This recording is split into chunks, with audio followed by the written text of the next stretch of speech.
Alright, how's everybody doing? Back again with another video for you guys. And this evening what I have for everyone is my full review of the Moto G5 Plus. Now I've been using this for a while. I think I got a handle on everything I want to cover for you guys. So without further ado, you know how I go.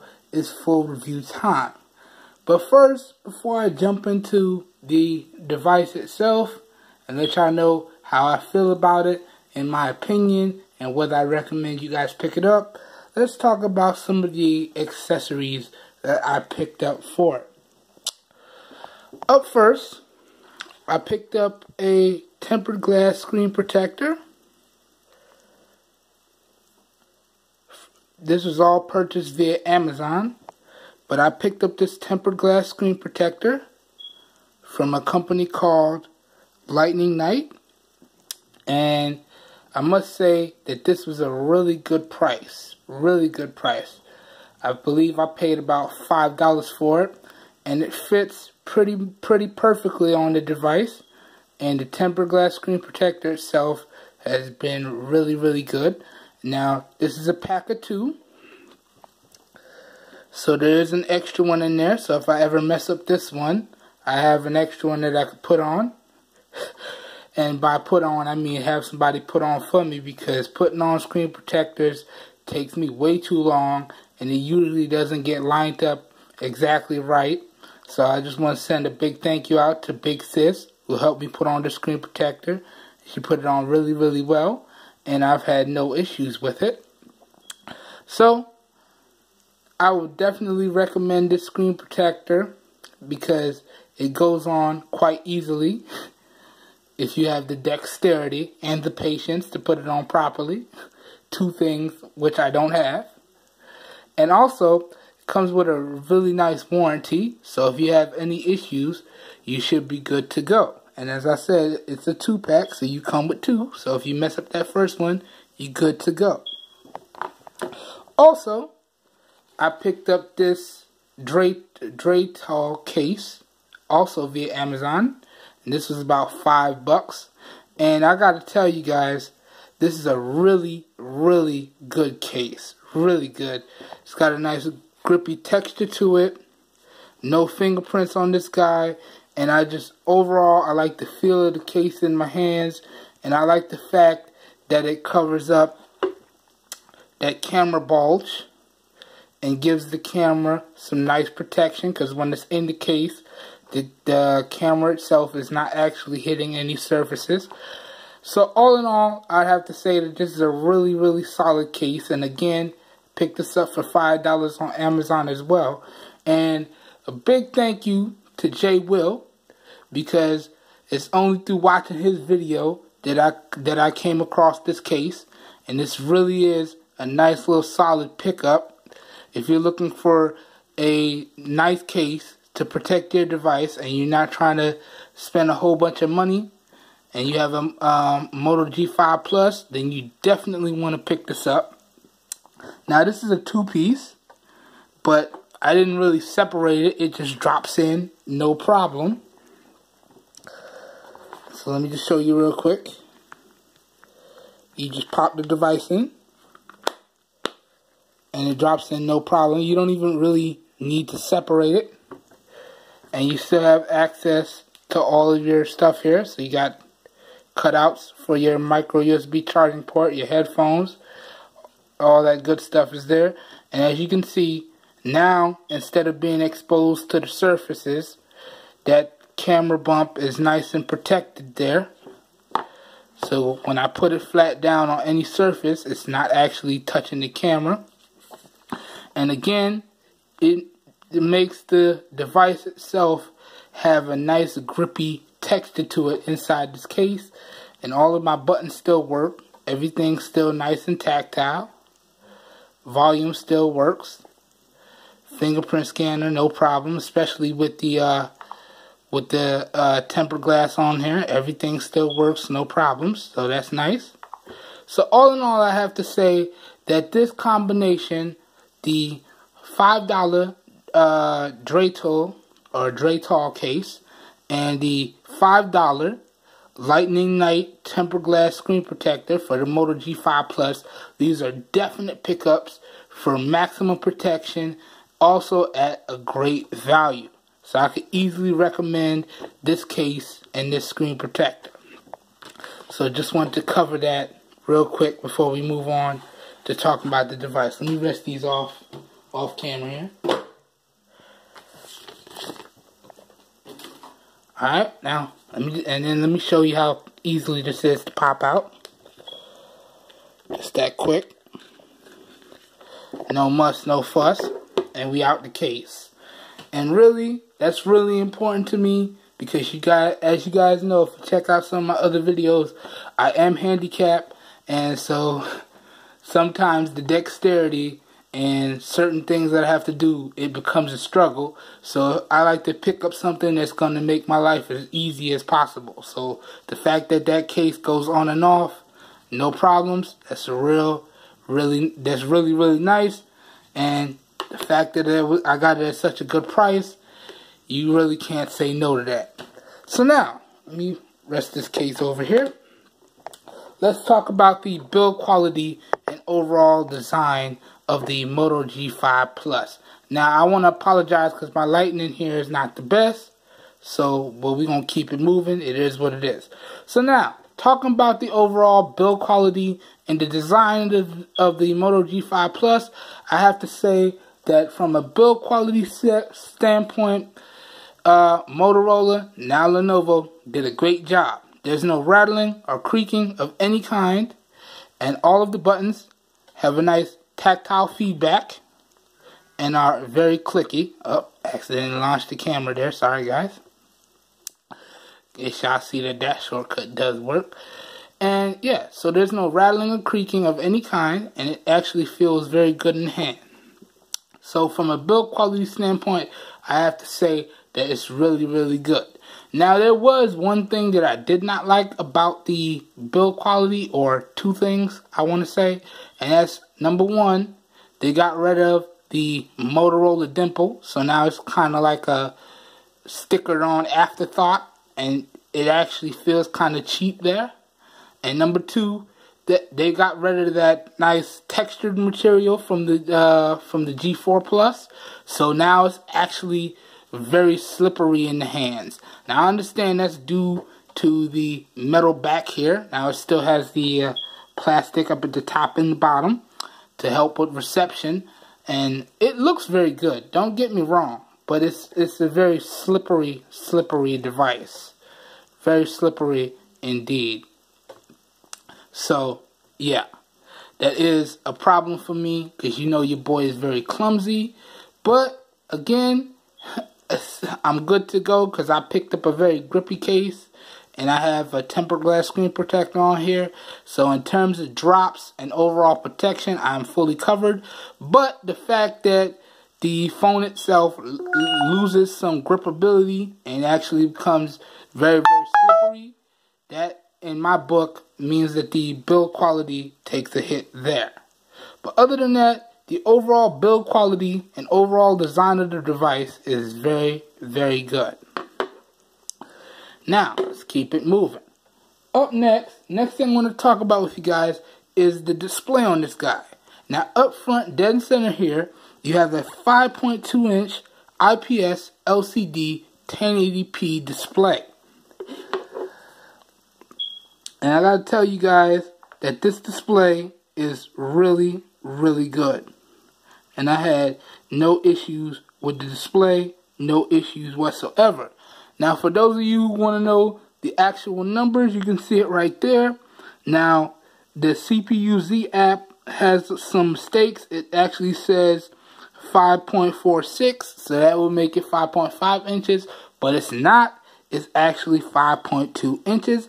It is indeed a 1080p display, and you can see the screen density is 403 right there for you guys.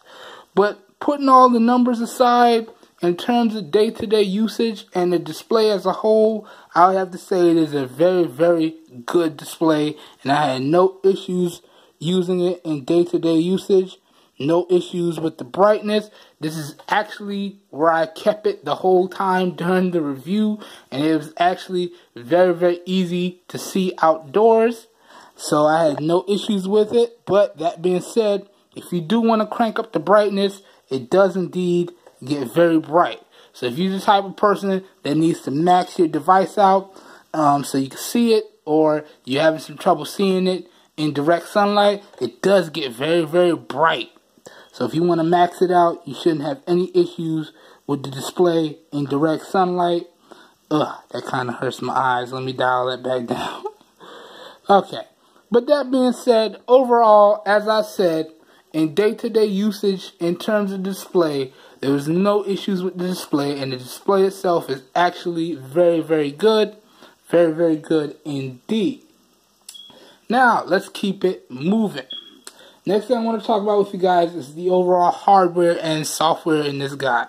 Now, hardware-wise, we're running 2 gigs of RAM and 32 gigs of onboard storage with microSD card expansion. You have a 3000 milliamp hour battery in there, which is quite good. You have a 12 megapixel dual focus camera, which can record videos up to 4K video resolution. We're going to talk about that a little bit more later. And you could do 720p slow motion at 120 frames a second. And then up front here, as I said, we have a 5.2 inch IPS LCD display at 1080p. Then up here, which is kind of hard to see because it's got a black front, you have a 5 megapixel front facing camera, which is capable of 1080p video recording at 30 frames a second and 480p slow motion video recording at 120 frames a second. Then you got your speaker there, which also doubles as your receiver, and you have your fingerprint scanner, which can also be used to turn off the device and unlock the device. And there are some more functions to the fingerprint scanner as well. We're going to talk about that in a little bit. Alright, so other hardware. In terms of internals on the CPU, we have a Snapdragon 625 processor and an Adreno 506 GPU. And for those of you who don't know, the 625 is an octa-core processor, so that's 8 cores, and the Adreno 506 GPU. Alright, now, in terms of software on this guy, we're running Android 7.0 Nougat, and you can see right there, it is slightly redesigned from Marshmallow, so you have all of your Nougat features, so you could edit your quick settings. Alright, you can also control your notifications there, so you can snooze them, so you don't have to see them right away, or you can swipe them away. Also, a big feature for me with 7.0 Nougat is the fact that you now have dual application support. So let me just show you real quick. You can indeed run 2 apps at the same time, and you can also resize these windows. And now you can also close it out and switch, make one full, and then easily jump back into it. And also with that, you can easily jump back and forth between your 2 most recent apps just by tapping the recent apps button here. So that's nice. That's very nice. And it is very cool to see that Android has finally implemented that dual window feature in the software itself. So now you don't have to really have a different Android device with like a custom skin, like a LG skin or a Samsung skin. Now it's baked straight in to stock Android here. So that's pretty cool. Other things with the software is you have quick access to your most recent shortcuts there. So now instead of having to do the double pull down to get to it, it's one single pull down and you have nice quick access to it.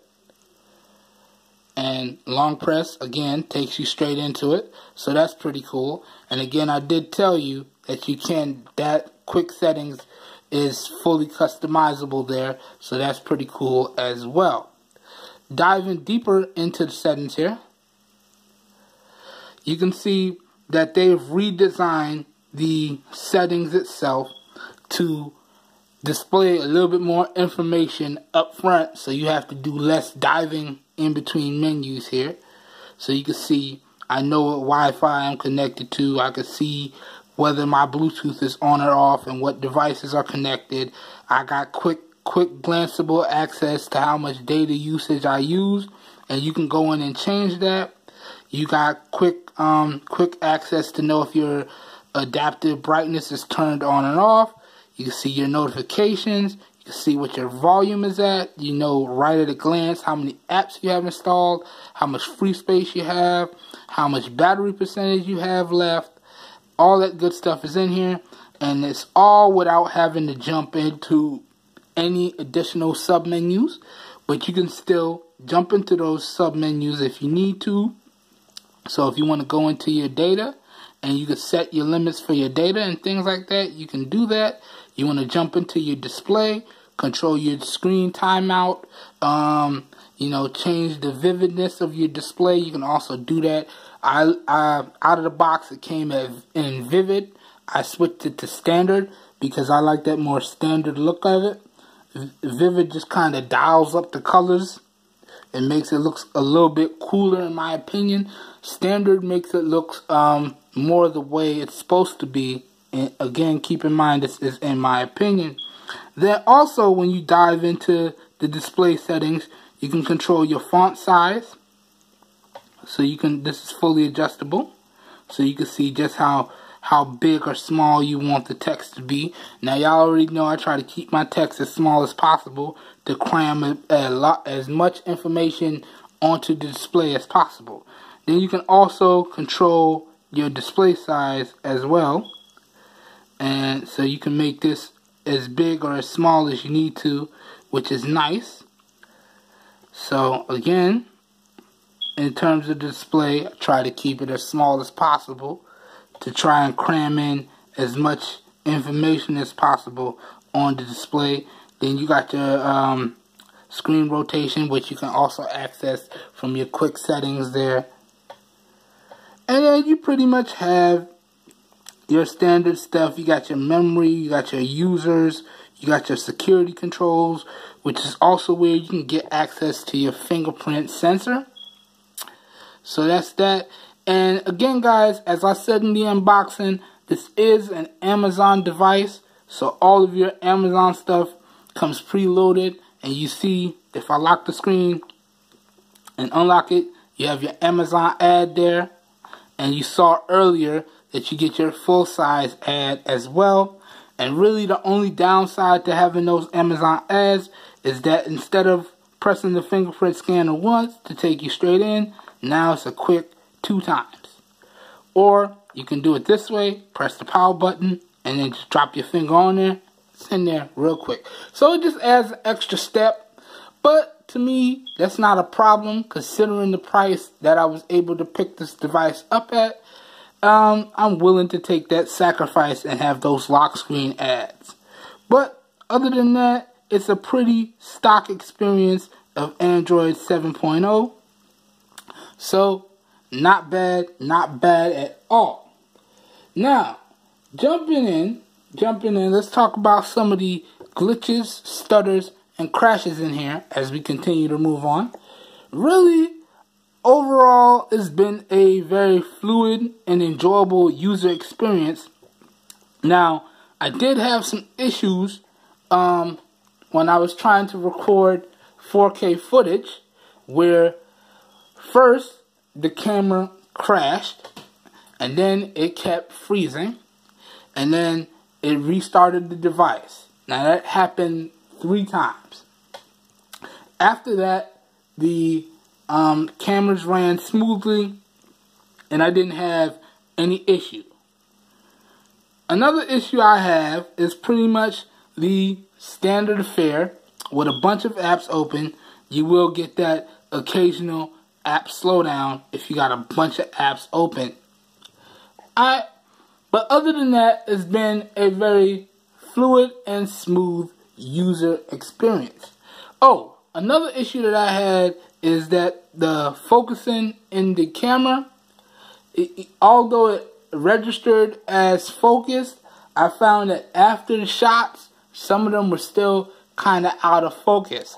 So I had to take some shots more than once. Now, it's not a big issue, but it is an issue, so I have to point it out for you guys.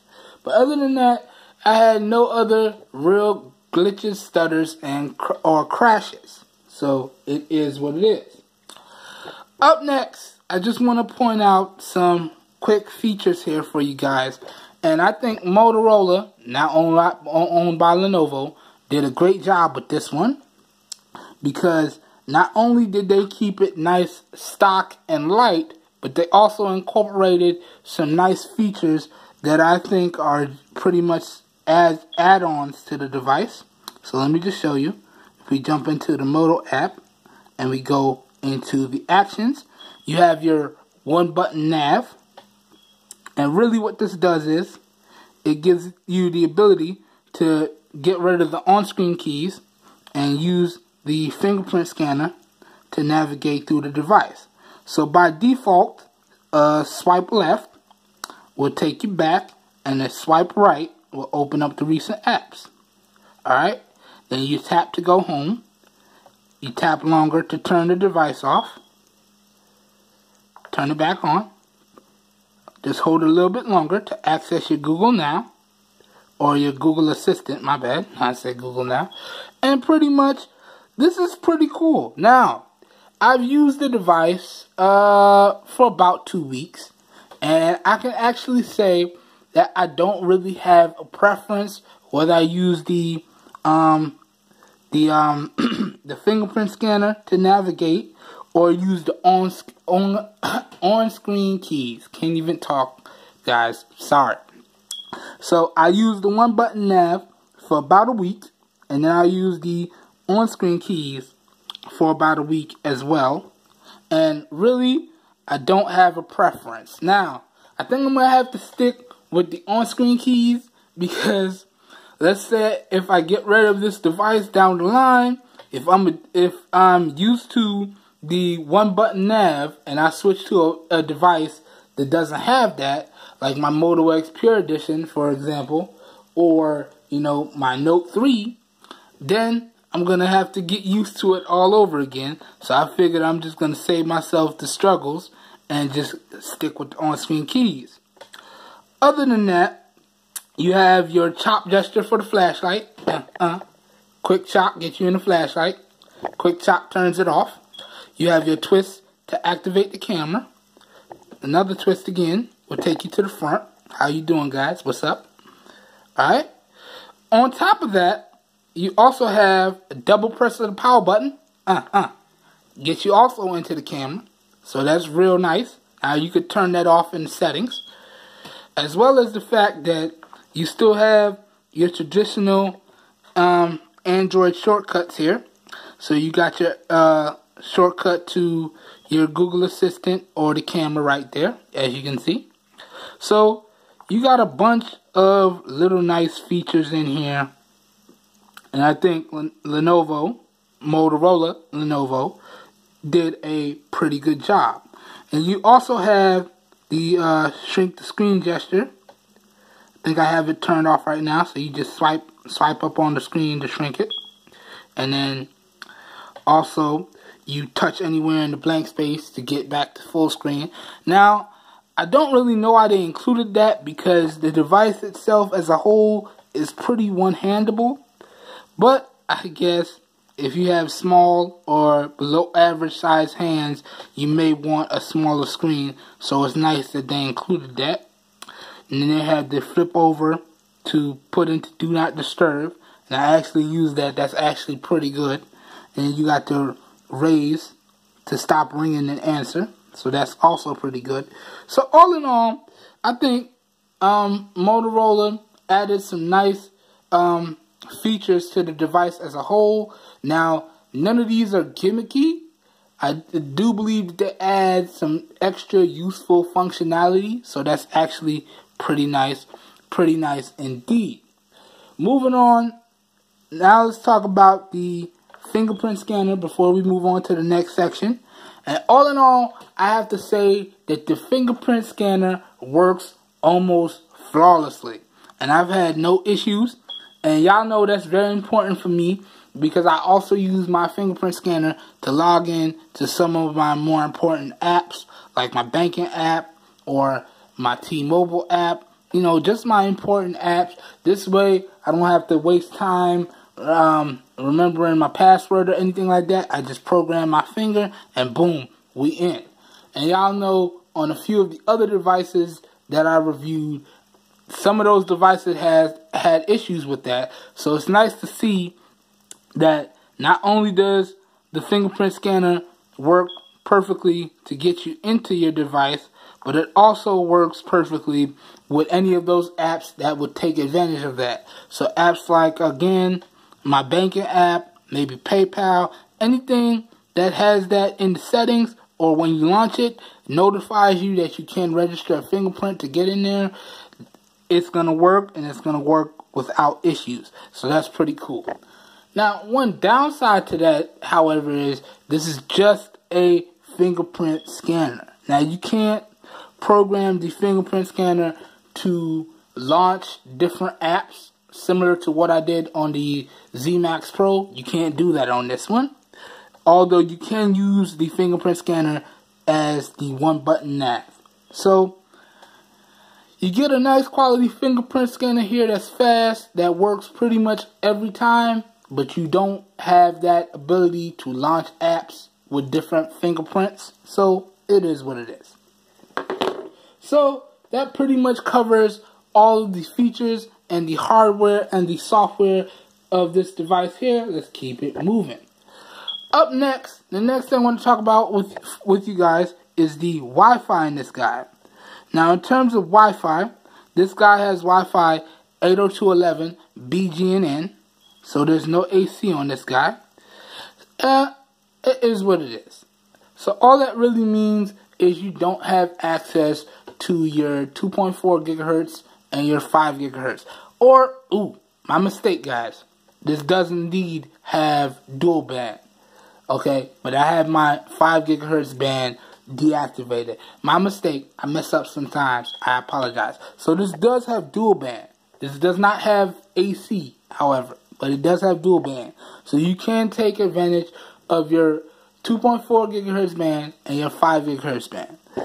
That being said, overall, when we talk about the Wi-Fi and data performance in this guy, I have to say, guys, this has been really, really good. I've had no issues with the Wi-Fi or no issues with the data while I'm out on the road or anything like that. It's been a very enjoyable experience. But that's enough talk. Let me just hit y'all with the real life demonstration here. So let's go ahead and load up a YouTube video and y'all can see it firsthand. Also, let me hit that pause real quick. Also, this will give you guys an opportunity to hear how the speakers sound so you can judge for yourself. So, we're going to test these speakers at 50% and 100%. Or speaker, because it's only got one front-firing speaker here. So, I'm going to let you guys enjoy it. I'm going to play the video. I'm going to scrub through it a little bit so y'all can see how it performs in real time. Enjoy, guys.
Alright, so that was a real quick Wi-Fi test for you guys.